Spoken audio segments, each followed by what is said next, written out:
வீட்டிலேயே சிம்பிளாக சுவையான முட்டை கொத்து பரோட்டா எப்படி செய்கிறதுன்னு பார்க்கலாமா? அடுப்பு பற்ற வச்சு பாத்திரத்தை அடுப்பில் வச்சு எண்ணெய் ஊற்றிக்கலாம். எண்ணெய் சூடாகவும் கடுகு போட்டுக்கலாம். கடுகு பொரியவும் கருவேப்பிலை சேர்த்துக்கலாம். ஒரு பெரிய வெங்காயத்தை சின்ன சின்னதாக நறுக்கி வச்சுருக்கிறேன், அதையும் சேர்த்து நல்லா வதக்கிக்கலாம்.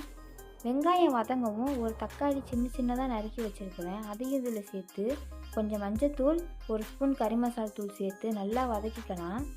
இது நல்லா வதங்கவும் 2 பரோட்டா சின்ன சின்னதாக பிச்சு போட்டு வச்சுருக்கிறேன், அதையும் சேர்த்து நல்லா மிக்ஸ் பண்ணிக்கலாம். இதில் ஒரு முட்டையை உடச்சி ஊற்றி நல்லா கலந்துக்கலாம். தேவையான அளவு உப்பு சேர்த்து இதையும் நல்லா கலந்துக்கலாம். இதில் 1 கப் சால்னா ஊற்றி நல்லா மிக்ஸ் ஆகிற வரைக்கும் நல்லா கலந்துக்கலாம். கொஞ்சமாக மிளகுத்தூள் போட்டு மிக்ஸ் பண்ணிக்கலாம். கடைசியாக கொத்தமல்லி தழை தூவி இறக்கிடலாம். இப்போ சூப்பரான சுவையான முட்டை கொத்து பரோட்டா ரெடி. இதோட ஆஃப் பாயிலோ புல் பாயிலோ இல்லை ஆம்லேட்டோ எதை வச்சு சாப்பிட்டாலும் சரி, சும்மா சூப்பராக இருக்கும். நீங்களும் இதை ட்ரை பண்ணி பார்த்துட்டு எப்படி இருந்துச்சுன்னு கமெண்ட்டில் சொல்லுங்கள்.